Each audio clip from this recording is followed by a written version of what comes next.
1장입니다.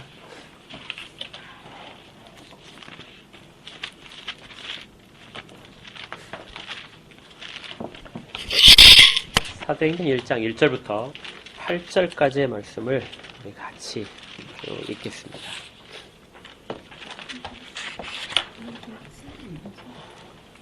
사도행전 1장 1절부터 8절까지의 말씀입니다. 데오빌로여, 내가 먼저 쓴 글에는 무릇 예수께서 행하시며 가르치시기를 시작하시며 같이 읽겠습니다. 그가 택하신 사도들에게 성령으로 명하시고 승천하신 날까지의 일을 기록하였노라. 그가 고난받으신 후에 또한 그들에게 확실한 많은 증거로 친히 살아계심을 나타내사 40일 동안 그들에게 보이시며 하나님 나라의 일을 말씀하시니라. 사도와 함께 모이사 그들에게 분부하여 이르시되 예루살렘을 떠나지 말고 내게서 들은 바 아버지께서 약속하신 것을 기다리라. 요한은 물로 세례를 베풀었으나 너희는 몇 날이 못되어 성령으로 세례를 받으리라 하셨느니라. 그들이 모였을 때 예수께 여쭈어 이르되 주께서 이스라엘 나라를 회복하심이 이때니까 하니 이르시되 때와 시기는 아버지께서 자기의 권한에 두셨으니 너희가 알 바 아니요 오직 성령이 너희에게 임하시면 너희가 권능을 받고 예루살렘과 온 유대와 사마리아와 땅끝까지 이르러 내 증인이 되리라 하시니라. 아멘. 사도행전 강해를 계속해서 하고 있습니다. 오늘은 새해 첫 주일이니까 첫 주일에 해당하는 설교를 해도 좋겠지만 사도행전을 계속해서 해가는 것이 훨씬 더 뜻이 깊겠다 생각이 들어서 사도행전 설교를 계속하게 됩니다. 앞에 설교를 안 들으신 분들이 계시니까 잠깐 이제 여기까지 내용을 요약을 해서 잠깐 보고 그 다음에 오늘 내용으로 들어가겠습니다. 사도행전은 한 권으로 되어 있는 책이 아니라 누가복음과 연결되어 있는 책입니다. 그래서 누가복음이 전권, 사도행전이 후권이 되는 것이죠. 오늘 설교 중에도 이 부분은 잠깐 언급을 해야 됩니다. 그래서 여러분들이 꼭 기억하셔야 돼요.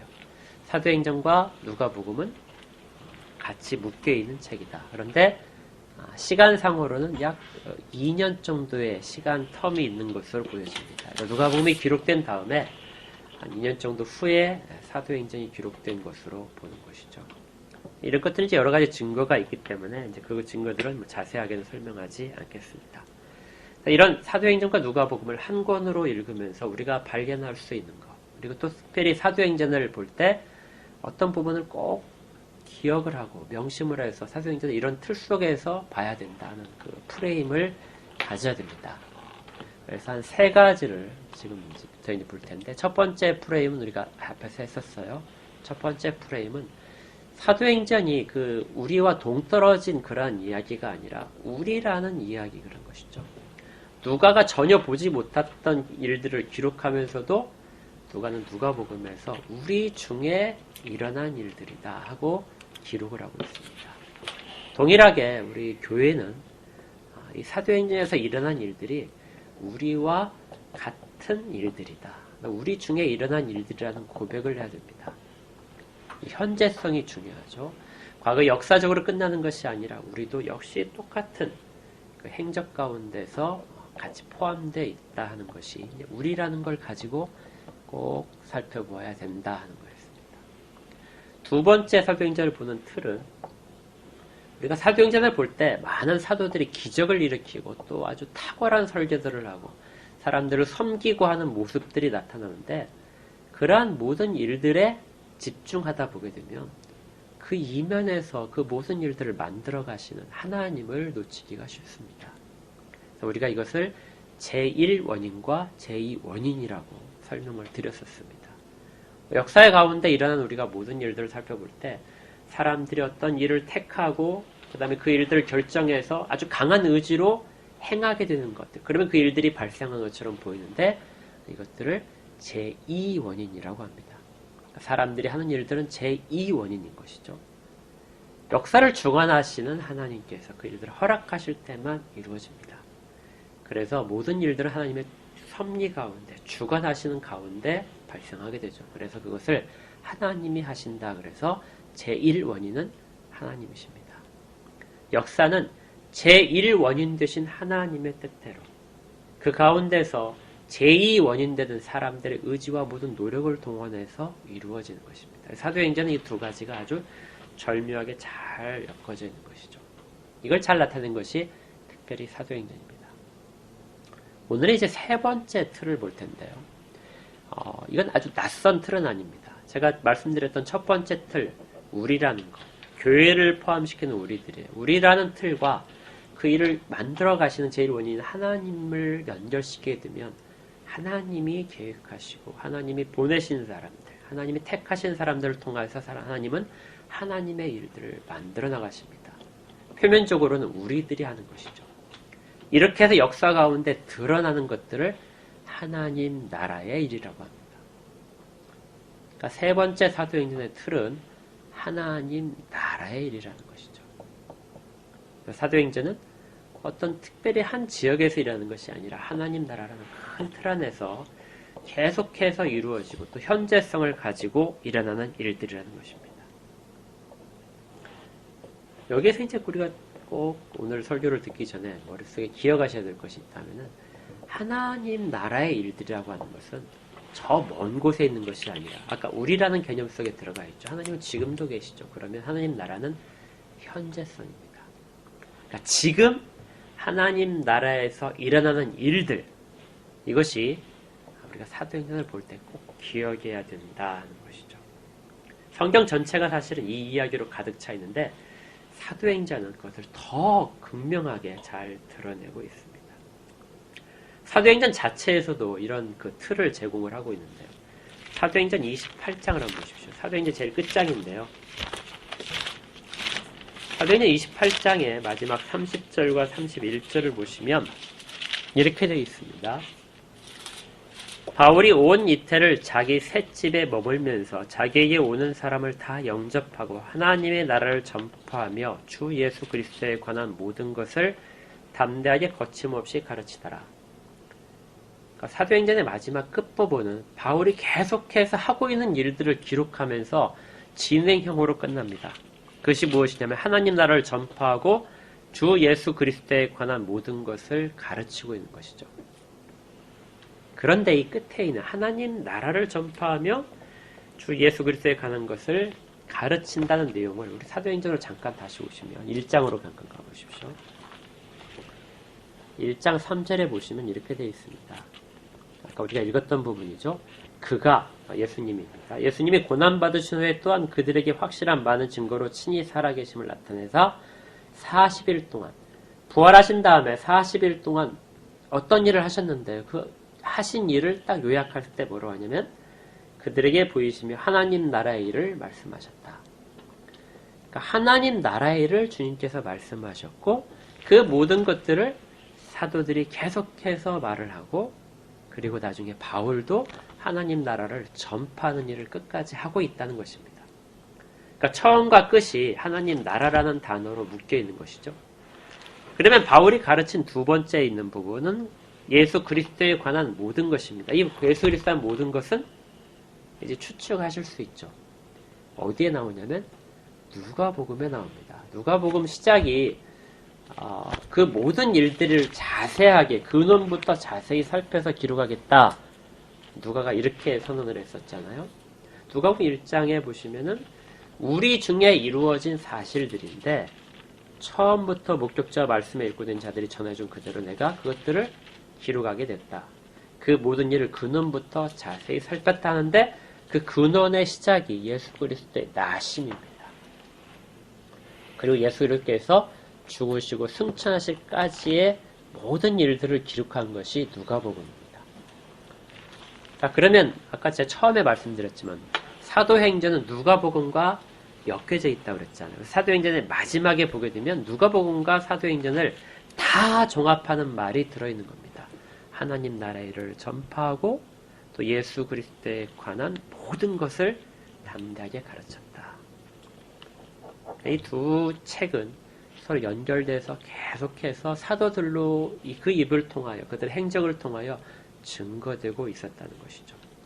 여기까지를 정리해보면 누가복음과 사도행전은 큰 책인데 앞권은 예수 그리스도에 관한 모든 것을 기록하고 있고 두 번째 권은 주께서 제자들에게 당부하신 하나님 나라의 일들을 기록하고 있고 그것들을 바울이 모든 사도들이 계속해서 행하고 있다. 그래서 우리가 사도행전을 볼 때는 사도행전 특별히 하나님 나라의 일들에 초점을 맞추고 있다 하는 부분을 꼭 기억을 하셔야 된다는 것입니다. 이처럼 예수님께서는 하나님 나라에 대한 일들을 매우 강조하셨어요. 그러면 이제 이런 의문이 듭니다. 주께서 왜 이렇게 강조하셨을까요? 사실은 그 복음서에 보게 되면 주님께서 처음에 사역하실 때에도 하나님 나라를 선포하심으로써 시작됐습니다. 세례자 요한이 하나님 나라가 가까웠다 했었고 예수님께서도 하나님 나라가 급격하게 임할 것이다 말씀하시면서 사역을 시작하셨어요. 주께서 그렇게 말씀하시고 모든 사도들도 그 일들을 다 동일하게 합니다. 사도행전에 우리가 오늘은 살펴보지 않겠지만 오순절날 성령 강림하셨을 때 그때 그들이 모든 그 말을 들은 사람들이 이렇게 이야기를 하는 것을 볼 수 있습니다. 사도행전 2장 11절에 보시면요.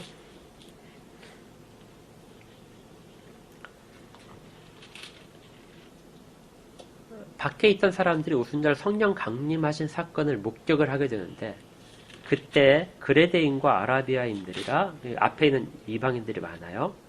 우리가 다 우리의 각 언어로 하나님의 큰 일을 말함을 듣는도다. 그러니까 성령이 강림하셔서 사람들로 하여금 사도들로 하여금 말하게 하게 하시는데 이 방언이었죠. 말하게 했는데 그 내용이 뭐냐면 하나님 나라의 큰 일입니다. 그러니까 사도행전에서 시작 부분부터 선포되는 말씀도 하나님의 큰 일, 하나님 나라의 일들을 선포하고 있는 것이죠. 아까 우리가 얘기 나왔던 주기도문을 보시면은 주기도문 다 기억하시죠? 주기도문은 어떻게 됩니까? 하늘에 계신 우리 아버지요 이름이 거룩히 여김을 받으시오며 그 다음에 뭐죠?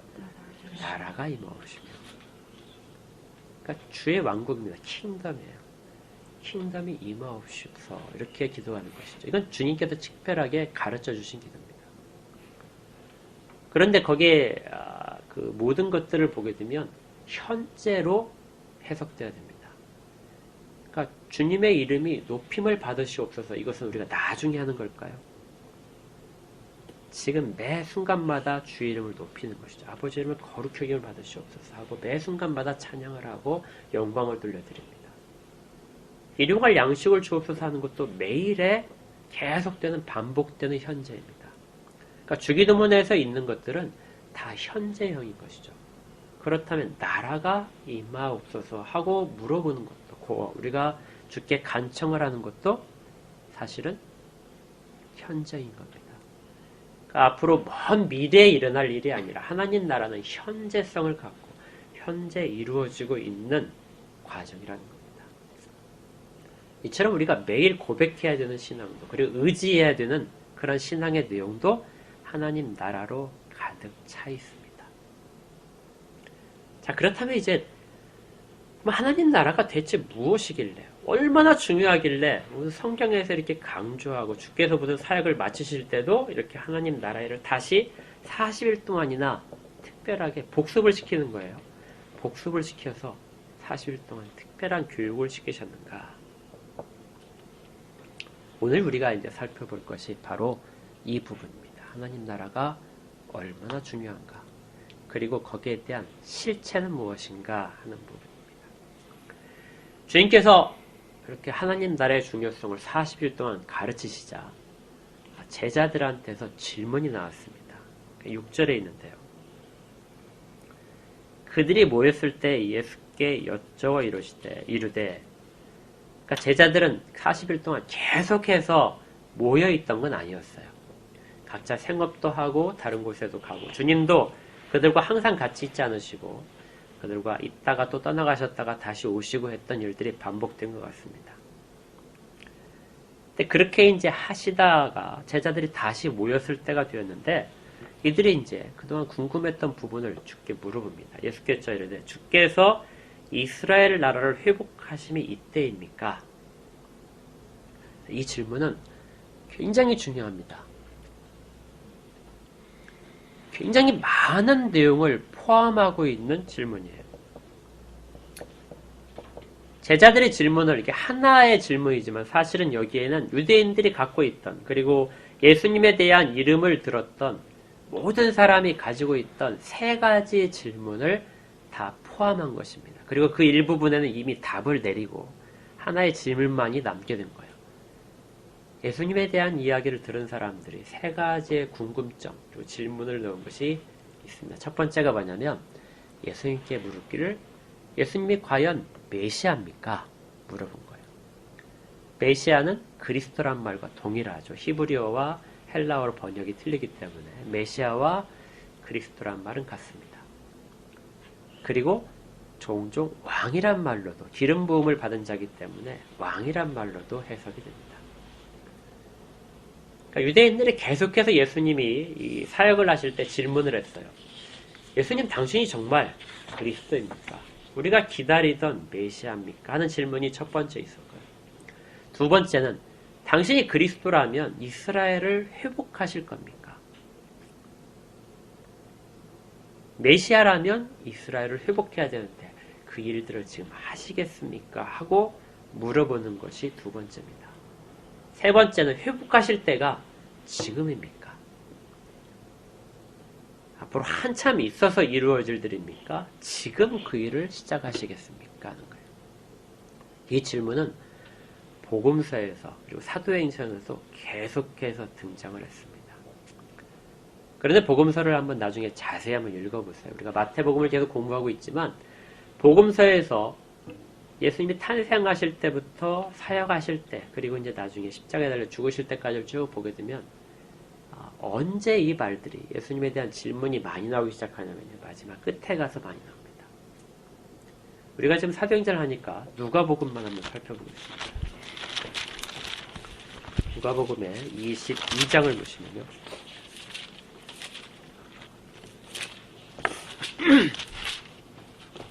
(22장) 66절입니다.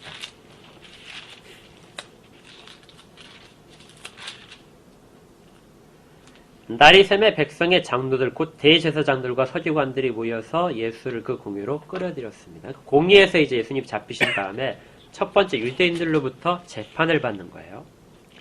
그런데 그때 질문이 이겁니다. 이르되 네가 그리스도냐?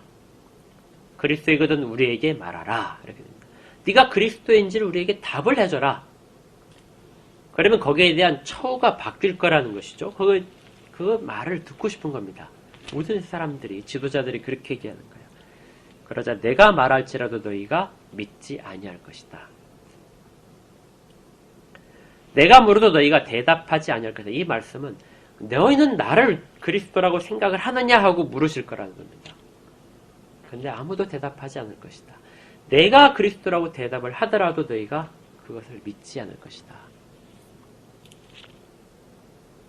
그러니까 예수는 그리스도라는 이 질문은, 그리고 그 명제는 수수께끼였습니다. 알아도 인정하기 어렵고, 그리고 주께서 그렇게 말씀하셔도 아무도 그것을 들으려고 하지 않는 그런 당시의 모습이죠. 첫 번째 질문은 네가 그리스도냐 하고 물어봤던 겁니다. 그런데 동일한 질문이 그 다음에 이제 다시 끌려가셔서 이번엔 어디로 가냐면 빌라도의 법정에 쓰시게 됩니다. 빌라도의 법정에 쓰셨을 때 23절에 보십시오. 빌라도가 이제 고발된 부분에서 이렇게 됩니다. 네가 2절에 보시면 네가 자칭 왕 그리스도라 하더이다 하니 빌라도가 예수께 물어 이르되 네가 유대인의 왕이냐? 이 말은 그리스도냐 하고 묻는 것과 동일합니다. 그러니까 빌라도도 물어보는 거예요. 네가 유대인의 왕이냐? 그러자 주께서 말씀하시기를 네 말이 옳다. 네가 옳게 말했다 하고 그에게 답하십니다.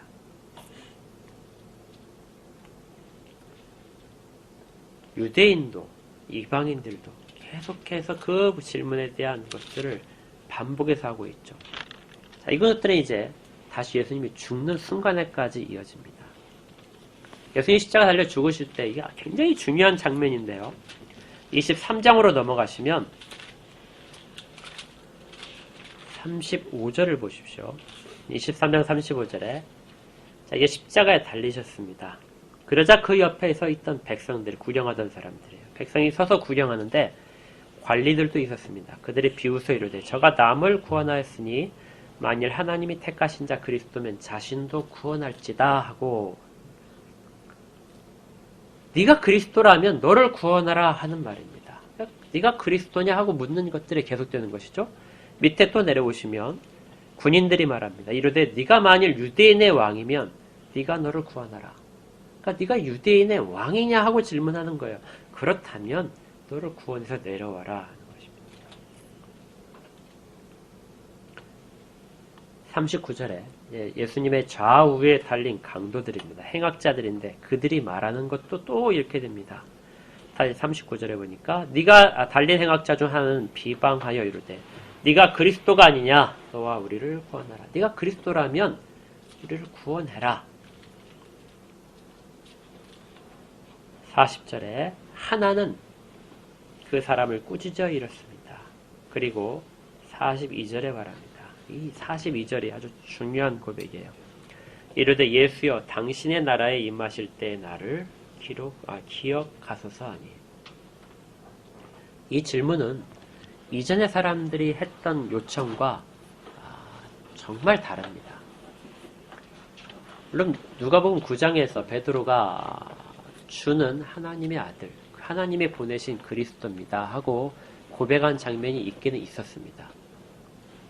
그렇지만 그 베드로의 고백보다도 이 강도의 행악자의 고백은 사실은 더 많은 걸 담고 있습니다. 그가 한 걸 잘 보시면은 예수여 당신의 나라에 임하실 때, 이 말은 예수님이 왕이라는 것을 고백하는 장면입니다. 그러니까 아까 우리가 세 가지 질문이 있었잖아요. 첫 번째가 예수는 메시아냐, 예수가 그리스도냐, 왕이냐 하는 질문. 거기에 대해서 이 사람은 이미 거기에 대한 답변을 하고 있습니다. 예수여, 당신의 나라라는 말 속에 이게 다 포함되어 있어요. 당신은 그리스도입니다. 당신은 왕이십니다. 그리고 당신의 나라가 있습니다 하는 거예요. 아무도 고백하지 않았던 당신의 나라가 있습니다. 당신의 나라가 임할 겁니다 하는 겁니다. 그러니까 이 땅 가운데 지금은 비참하게 죽고 있지만 이 단어 자체가 주는 임하신다 하는 단어, 온다는 뜻입니다. 그러니까 하나님 나라에 들어가는 것만이 아니라 임하신다는 것은 하나님의 나라가 이 땅 가운데 나타날 것이라는 것이죠. 그때 나를 기억해 주소서. 굉장히 큰 고백입니다. 주는 그리스도시고 주의 나라를 이 땅 가운데 임하게 만드실 겁니다. 그런데 그때 내가 그 가운데 참여하기를 원합니다.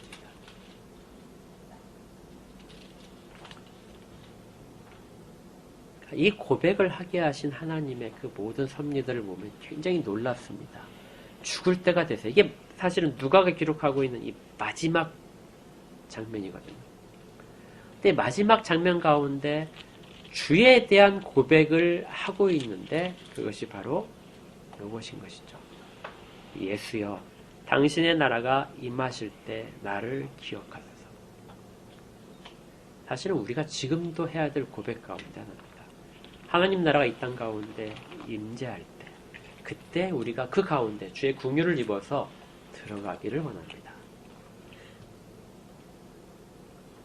계속 되어야 될 신앙의 고백입니다. 이런 고백을 하자 예수께서 이르시되 내가 진실로 내게 이르노니 오늘 네가 나와 함께 낙원에 있으니라 하시니라. 그는 주와 함께하는 그러한 복을 누리는 사람이 되었습니다. 이처럼 유대인들이 가졌던, 그리고 이방인들이 가졌던 예수에 대한 그 질문들이 누가복음을 뒤로 가면서 조금씩 이제 정말 정확한 고백으로 나타나기 시작하는 것이죠. 자, 이제 사도행전으로 다시 오시면은 사도행전 1장 6절에 있는 제자들의 질문도 이 연장선상에 있습니다. 잘 보시면 주께서 이스라엘 나라를 회복하실 때가 이때입니까? 아까 한편에 달렸던 그 강도의 그 요청과 고백과 유사합니다. 이미 뭘 고백하고 있죠? 이스라엘 나라를 회복하실 분이 누구예요? 주님입니다. 그러니까 예수님이 그리스도라는 고백은 이미 했어요. 더 이상 그건 말할 필요가 없습니다. 그걸 고백하는 자들이 지금 모여 있는 거거든요. 하나님 나라를 계속해서 말씀하시니까 주의 나라가 있다는 것도 인정을 한 상태입니다. 자, 그렇다면 그것들을 이 역사 가운데 드러내실 때가 이때입니까? 이제 지금입니까? 하는 거예요. 아주 깊은 신앙의 모습을 담은 것처럼 되어 있는데요. 근데 문제는 이 질문에 대해서 예수님의 답변이 정말 생뚱맞다는 겁니다. 나중에 이제 이 부분은 더 자세히 다루게 되겠지만 7절을 보십시오. 이르시되 때와 시기는 아버지께서 자기의 권한에 두셨으니 너희가 알 바가 아니다. 좀 매몰찬 답변이죠. 너희들이 알 게 아니야. 때와 시기를 너희는 이제 지금이냐고 물어보는데 그건 너희가 전혀 알 바가 아니다. 사도들에게 하신 말씀이에요. 사도들에게 그 예수님의 모든 것들을 가르침을 받고 그 모든 능력을 체험했던 사람들이 그리고 앞으로 성령으로 가득 채워질 사람들인데 그들에게 그건 너희가 알 바가 아니다. 오직 어디에 있다고요? 아버지께서 자기의 권한에 두셨다. 하나님 아버지, 성부 하나님께만 속해 있는 권한이다 하는 겁니다. 제자들이 왜 이런 질문을 했는지를 예수님이 아신 거예요. 이런 경향성이 있습니다. 유대인들의 입장으로 잘 살펴보셔야 돼요. 유대인들한테는 메시아가 오시면 어떤 일이 발생할 것에 대한 체계적인 지식이 있었습니다. 그들은 메시아가 오시면 모든 것들을 회복시킬 거라는 걸 생각했어요. 회복시킨다는 말은 되돌린다는 뜻입니다. 지금 이스라엘은 멸망을 해서 그들에게는 왕도 없고 모든 다스리는 자들도 총독밖에 없습니다. 그들을 형식적으로 다스리고 있는 유대의 왕도 혈통이 유대인이 아닌 것이죠. 그들은 로마의 세금을 바쳐야 되고 로마의 징용에 끌려가야 됩니다. 그런 그들의 상태에서 항상 가지고 있던 메시아에 대한 사상은 그 모든 것들을 다 돌이키고 이전에 그 영화로웠던 모습으로 돌아가게 하시는 거예요. 다윗의 자손으로 오셔서 다윗과 솔로몬의 영화를 이스라엘에게 다시 주실 분으로 그렇게 생각을 하는 것이 그들이 말하는 이스라엘의 회복입니다. 그러니까 매우 잘 고백을 했어요. 주가 그리스도라는 것도 고백을 하고 그의 나라가 실제로 있다는 것도 고백을 했는데 그런데 여기에 오해가 있는 겁니다. 그리고 모든 유대인들이 기다리고 있던 이스라엘 그 모든 영화로운 모습이 회복될 시기가 그걸 이제 잘 알고 있다 보니까 바로 지금이 아닙니까 하고 그 때를 기다리는 것이죠. 유대인들이 왜 그렇게 생각했는지 성경에서 잠깐만 찾아보겠습니다. 전에 한번 살펴봤을 텐데요. 열왕기상을 한번 보십시오. 이 열왕기상 8장은 나중에 계속해서 한번 반복적으로 읽으셔야 될 그런 장입니다. 솔로몬의 기도가 있는 것이죠. 열왕기상 8장의 41절을 보십시오. 41절부터 제가 읽겠습니다. 또 주의 백성 이스라엘에 속하지 아니한 자 곧 주의 이름을 위하여 먼 지방에서 온 이방인이라도 그들이 주의 크신 이름과 주의 능한 손과 주의 펴신 팔의 소문을 듣고 와서 이 성전을 향하여 기도하거든 주는 계신 곳 하늘에서 들으시고 이방인이 주께 부르짖는 대로 이루사 땅의 만민이 주의 이름을 알고 주의 백성 이스라엘처럼 경외하게 하시오며 또 내가 건축한 이 성전을 주의 이름으로 일컫는 줄을 알게 하옵소서. 이방인들이 이곳에 성전을 짓고 나서 이 예루살렘에 와서 그리고 와서 하나님께 부르짖을 때 그때 그들의 입을 통해서 주의 이름이 영광을 받게 하옵소서 하는 거예요. 그들이라도 이곳을 향해서 온다면 주께서 그들에게 복을 주시기를 원하는 것. 이것이 솔로몬의 기도 가운데 있었던 내용입니다. 유대인들이 원하는 모습은 이겁니다. 이스라엘이 회복된다는 모습은 이 과정이 일어나는 거예요. 이사야도 동일한 것들을 기록을 했습니다. 이사야 2장 2절부터 3절까지 찾지 않고 제가 읽어드릴게요. 말일에 여호와의 전에 산이 모든 산 꼭대기에 굳게 설 것이요 모든 작은 산 위에 뛰어나리니 만방이 그리로 모여들 것이다. 여호와의 산은 시온산입니다. 바로 예루살렘을 뜻하는 것이죠. 하나님의 산이 모든 산 위에 뛰어나게 될 것이다. 그때 모든 자들이 그리로 모여들게 될 것이다. 모든 이방인들이 모여들 것이다. 아까 솔로몬의 기도와 동일하게 연장되어 있습니다. 그들이 이를 때 말합니다. 많은 백성이 가며 이르기를 오라 우리가 여호와의 산에 오르며 야곱의 하나님의 전에 이르자. 그가 그의 길을 우리에게 가르치실 것이라. 우리가 그 길로 행하리라 하리니 이는 율법이 시온에서부터 나올 것이요 여호와의 말씀이 예루살렘으로부터 나올 것입니다. 아까 솔로몬이 했던 기도 내용이 이사야가 말일에 그리스도가 이 땅 가운데 임하실 때 그의 왕국이 세워질 때 모든 자들이 그를 찾아와서 경배하게 되고 그 말씀을 들을 것이다 하는 예언과 동일하게 연결이 됩니다. 이게 제자들이 가졌던 생각이에요. 예수님이 하나님 나라에 대해서 지상사역 동안 3년 동안 가르치시고 또 부활하신 뒤에 40일 동안 하나님 나라를 열심히 가르치셨는데 그들은 하나님 나라를 결국 다시 무엇으로 생각을 하고 있냐면 구약의 그 영화로운 예언의 상태로 아직도 가지고 있는 겁니다.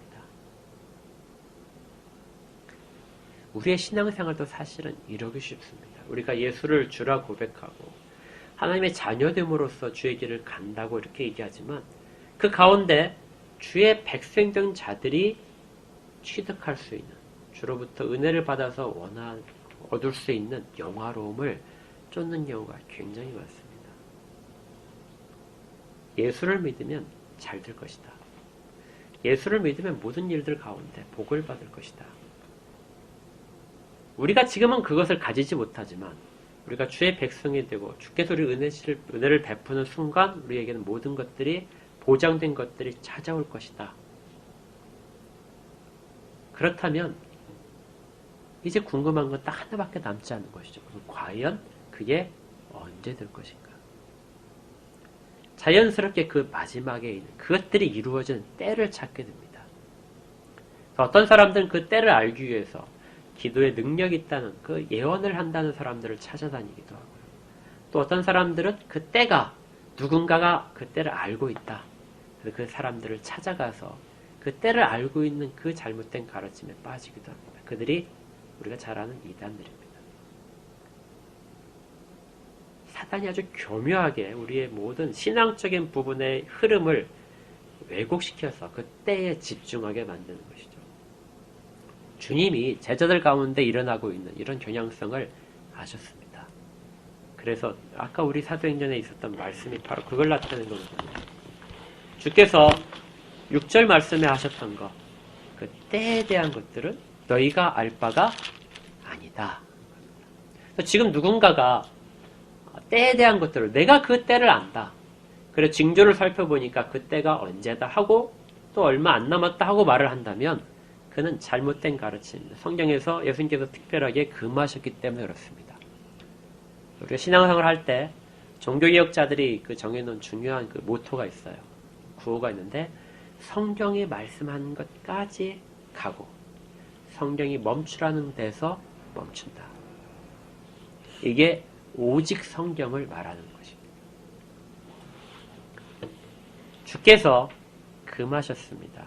너희가 알 바가 아니다. 그렇다면 여기에 대한 관심은 우리가 끊는 것이 마땅합니다. 말세를 대비하는 것은 우리에게 유익하지만 주께서도 말씀하셨지만 대비하는 건 유익하지만 그 때가 언제인가에 대한 궁금증은 가지는 것은 좋지 않습니다. 주님께서 제자들에게 정말 들려주고 싶은 것은 그들이 관심 있는 때가 아니라 앞에 있는 잘못된 부분, 이스라엘 나라를 회복한다는 것이 잘못된 생각이다 하는 것을 8절에서 가르쳐 줍니다. 8절은 사도행전 전체의 주제절인데요. 오직 성령이 너에게 임하시면 너희가 권능을 받고 예루살렘과 온 유대와 사마리아와 땅끝까지로 내 증인이 되리라 하시니라. 이스라엘 사람들이 이전에 갖고 있던 생각은 유대 왕, 다윗의 자손으로 왕이 아주 특별한 왕이 나타나서 모든 기적을 행하고 모든 제국으로부터 로마로부터 이스라엘을 회복할 것. 더 옛날에는 바벨론이란 제국으로부터 이스라엘을 회복시킬 것. 그것이 그들이 갖고 있던 메시아관입니다. 그런데 주님께서는 그 나라가 이루어지는 것은 어떤 특별한 힘이 아니라 거의 뭘로 된다고 나오죠? 오직 성령이 너희에게 임하시며 성령이 그 일을 하신다는 겁니다. 군대를 통해서 이루어지는 것이 아니고 어떤 탁월한 지도자를 통해서 이루어지는 것이 아니고 성령이 그 일을 하시게 된다. 예수가 유대인들의 왕이지만 그리고 하나님 나라를 이루시겠지만 그 일들은 성령을 통해서 이루어질 것이다. 그 다음에 또 유대인들의 생각을 바로잡아 주십니다. 제자들은 유대인들이 가졌던 생각처럼 예루살렘이 다시 서고 그리고 그들 곳을 향해서 모든 자들이 와서 경배함으로써 그 영화로움이 완성되는 것으로 생각을 했다고 그랬잖아요. 이사야도 예언이 그렇게 되어 있잖아요. 그런데 그 일들은 어떤 식으로 이루어질 거냐 하는 겁니다. 어떤 식이죠? 예루살렘과 온 유대와 사마리아와 땅끝까지 너희들이 가서 이루어질 거라. 그러니까 유대인들의 세상이 하나님 나라가 아니라는 거예요. 제자들은 이스라엘을 유대인들의 나라라고 동일하게 연장해서 같이 생각을 하고 있었는데 하나님 나라는 유대인들만이 아니라 사마리아인, 너희들이 그렇게 개처럼 여기는 사마리아인들의 나라이기도 하고 또 너희들이 개라고 또 다르게 얘기하는 이방인의 나라이기도 하다.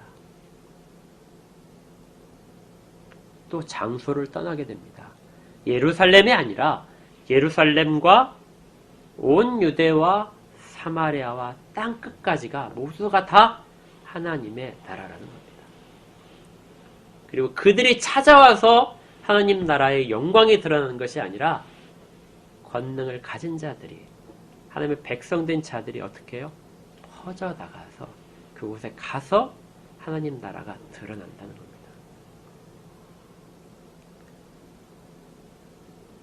이전에 갖고 있던 이스라엘에 대한 생각이 새 이스라엘로 바뀔 때는 그 일들이 제자들을 통해서 이전에 있던 틀을 깨고 이제 새로운 틀 속에서의 하나님 나라가 완성이 돼가는 것이죠. 그 나라는 현재성입니다. 제자들이 성령의 권능으로 찾아가는 곳곳마다 그래서 그들의 이방인들의 반대와 압제를 받음에도 불구하고 믿음의 확신을 가지고 들어가는데 서는 그 장면에서 증거하는 장면에서 그리고 그들 가운데서 돌에 맞아 죽고 십자가에 달려 죽고 불타 죽는 그 순간에 하나님의 나라는 그렇게 나타난다는 것이죠. 이 일이 바로 주님께서 제자들에게 가르치신 하나님 나라의 일들입니다. 그러니까 사도행전은 이 일들에 대한 기록인 것이죠. 그래서 우리가 사도행전 전체를 볼 때는 어떤 틀을 봐야 되냐면 하나님 나라의 틀로서 봐야 됩니다. 어떤 영광을 취하는 것으로 주께서 약속하신 모든 영화로움에 취해서 솔로몬의 영화 같은 것들이 우리에게 이루어질 것을 가지고 하나님 나라를 봤을 때는 결코 그 나라가 우리 눈에 띄지 않습니다. 지금 주의 영광이 이 온 땅 가운데 주의 이름이 드러나기 시작하고 또 2000년 이후로부터 우리에게 모든 일들이 새어나겠죠. 2000년 전부터 시작된 그 사도행전의 역사들 지금도 역시 마찬가지로 일어났지만 세상은 이 비밀을 전혀 알 수가 없습니다. 세상 가운데 하나님 나라를 드러내는 일은 바로 믿음의 증인들이 지금도 살아가는 모습이 하나님 나라를 드러내는 일이죠. 언젠가 이것들이 다 완성되는 날이 올 겁니다. 그건 마지막 때잖아요. 그때까지는 모든 자들은 이 사명을 받고 나가게 됩니다. 이제 오늘 마지막으로 그럼 하나님 나라의 그 틀을 가지고 정말 사는 사람들의 모습을 하나를 소개시킬까 합니다. 우리가 이미 앞에서 살짝 본 부분이에요. 사도행전과 누가복음은 한 권이라고 그랬잖아요. 사도행전 1장 1절을 보시면 이 사도행전과 누가복음을 수신하는 이 책을 읽게 된 사람이 나옵니다. 형식적인 사람이지만 누구죠? 데오빌로입니다. 그런데 1장을 보시면 누가가 이 사람에 대해서 뭐라고 부르죠? 데오빌로여 이렇게 부릅니다. 좀 자세히 읽으셨다면 누가복음을 한번 잘 보십시오. 누가복음에서 누가가 데오빌로를 뭐라고 불렀을까요? 데오빌로 각하여 이렇게 불렀습니다. 1장 3절에 보시면 나도 데오빌로 각하에게 이렇게 돼 있죠. 그리고 4절에 보니까 이는 각하가 알고 있는 바를 더 확실하게 하랍니다.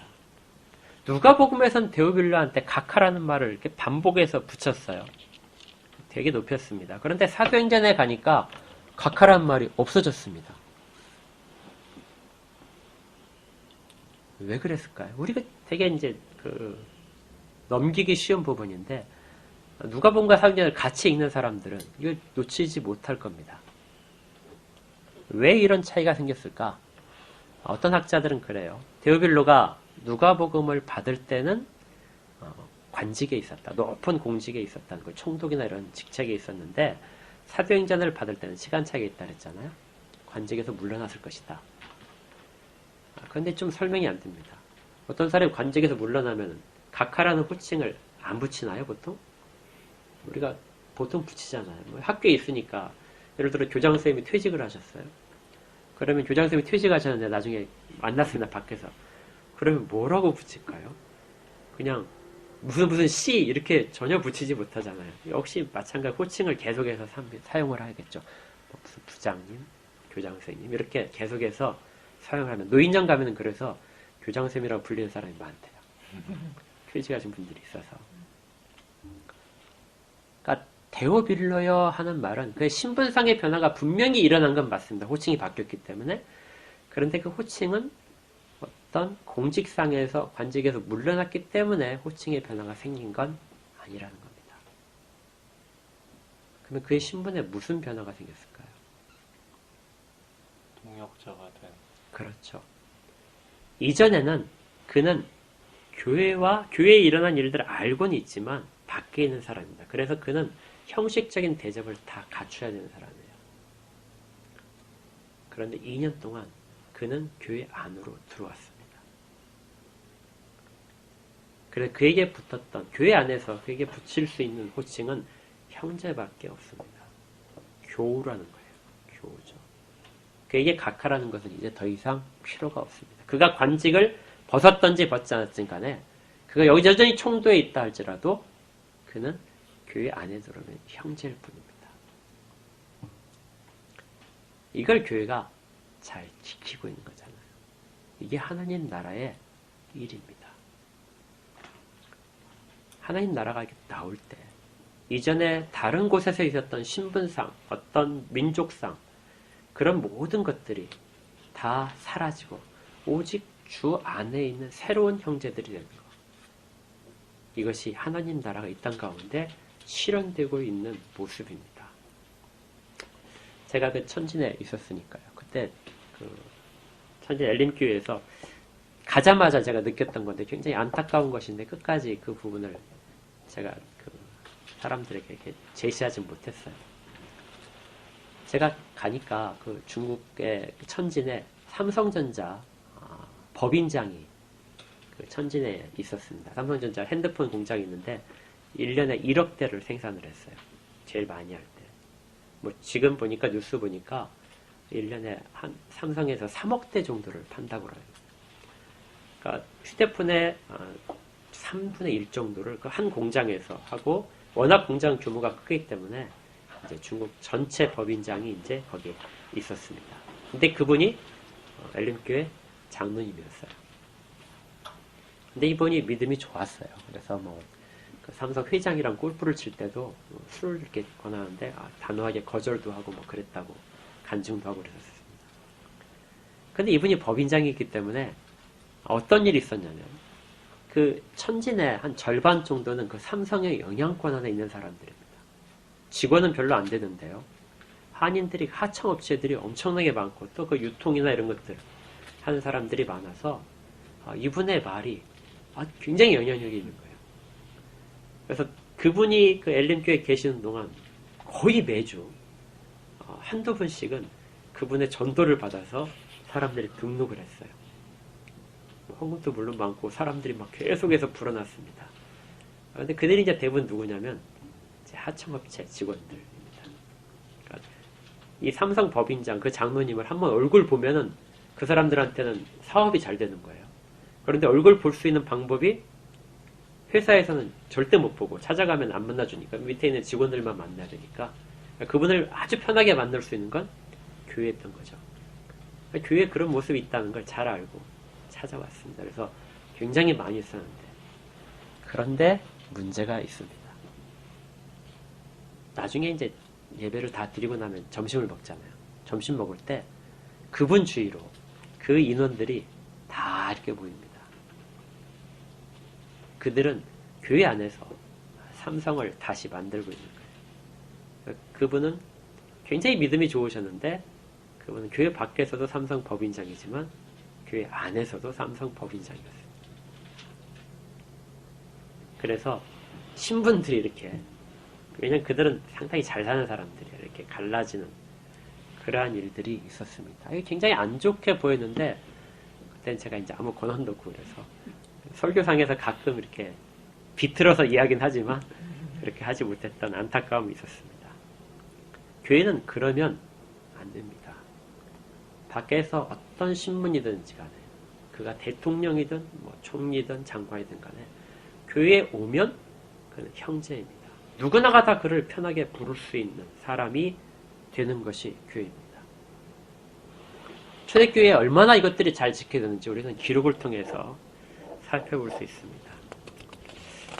이런 일이 있어요. 갈라디아서 3장 28절에 보니까 바울이 이렇게 권면을 합니다. 너희는 유대인이나 헬라인이나 종이나 자유이나 남자나 여자나 다 예수 안에서 하나니라.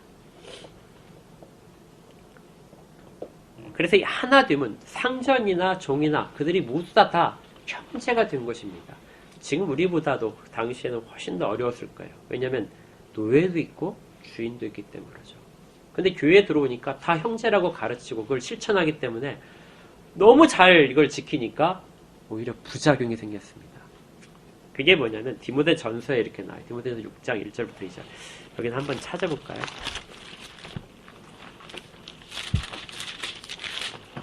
(340페이지입니다)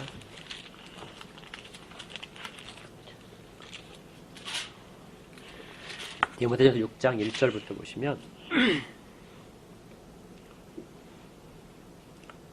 무릇 멍에 아래에 있는 종들은 자기 상전들을 범사에 마땅히 공경할 자로 알아야 된다. 그러니까 상전에 노예된 사람도 많고 아니면 종이 되든지 이런 사람들은 상전을 정말 공경할 자로 알아야 된다 하는 거예요.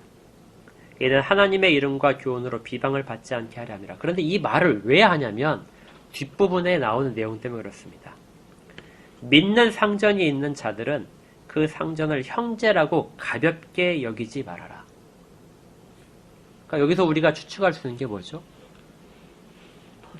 예, 교회에 오니까 다 형제가 되는 것이죠. 그러니까 뭡니까? 믿는 상전이 있는데 오니까 너무 편하게 막 하니까 이제 서로에게 문제가 생긴 거예요. 교회 안에서는 괜찮은데 교회 밖에 나가서도 형제님 이렇게 해버리는 겁니다. 그러니까 상전이 밑에 있는 종을 부릴 수가 없게 된 거예요. 애매한 상태가 발생을 했습니다. 그러자 바울이 디모데에게 이렇게 가르치라 하고 지금 이야기를 하는 겁니다. 믿는 상전 있는 자들은 그 상전을 형제라고 가볍게 여기지 않도록 해라. 오히려 어떻다고요? 더 잘 섬기게 해라. 그러니까 밖에 나가서는 훨씬 더 잘 섬기고 다른 사람들이 섬기는 것보다 훨씬 더 잘 섬기라. 그리고 교회 안에 들어오면 형제로서 서로에게 아무런 차별이 없이 서로가 서로를 생각을 해라. 왜 이 일을 해야 되냐면요. 뒷부분에 이는 유익을 받는 자들이 믿는 자다. 그 일들이 잘 지켜지면 모든 믿는 자들이 다 유익을 받게 된다. 직장에서도 모든 서로의 관계가 가장 부드럽게 될 것이고 그 직장은 가장 원활하고 유익을 주게 될 것입니다. 그리고 교회에서도 또 다른 유익이 있겠죠. 믿는 자들이 다 유익을 받게 될 것이다.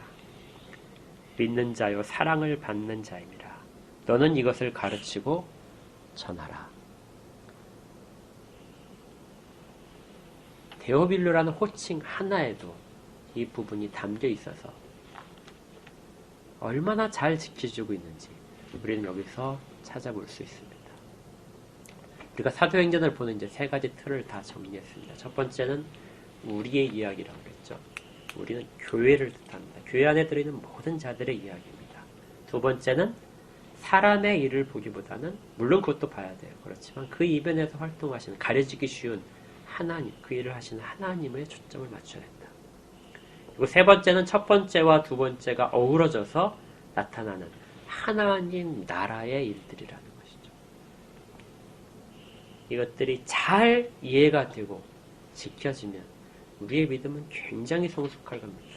그리고 우리 교회가 또 우리가 사회생활에서 믿는 자로서 생활하는 모습도 정말 많이 바뀔 수 있습니다. 그것들이 곳곳에, 사도행전 곳곳에 숨어 있는 겁니다. 주 안에서 형제됨은 굉장히 큰 복입니다. 서로가 서로를 생각하고 아껴주는 것들도 큰 복입니다. 이것이 또 다른 유익을 낳고 교회는 그렇게 해서 하나님 나라를 세상 가운데 자꾸자꾸 보여주는 겁니다. 새해를 맞이했습니다. 올 한 해가 정말 성경 말씀에 의지해서 하나님 나라의 백성으로서 하나님 나라를 드러내는 자들로 우리가 그 1년을 다 그렇게 살아갈 수 있으면 좋겠습니다. 그 일이 주께서 지금 우리에게 당부하시는 내용이고 우리가 주기도문을 통해서 하나님 나라가 임하시기를 계속해서 기도하는 내용이기도 합니다. 그 복을 우리 모두가 다 누리기를 주의 이름으로 축복합니다. 기도하겠습니다. 하나님 감사합니다.